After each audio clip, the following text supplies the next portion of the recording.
আসসালামু আলাইকুম, welcome back to my channel. তো তোমরা সকলেই কিন্তু দেশের পরিস্থিতিটা জানো এবং অনির্দিষ্টকালের জন্য কিন্তু দেশের সকল স্কুল কলেজ বন্ধ ঘোষণা করেছেন শিক্ষামন্ত্রী।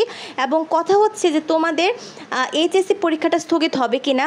তো দেখো, তোমাদের বৃহস্পতিবারের কিন্তু সারা দেশে এইচএসসি পরীক্ষাটা স্থগিত করা হয়েছে এবং এর প্রমাণ হচ্ছে দ্য ডেইলি ক্যাম্পাস এবং অন্যান্য সকল জায়গায় কিন্তু দেখানো হচ্ছে যে তোমাদের পরীক্ষাটা বৃহস্পতিবারেরটা কিন্তু পেছানো হয়েছে।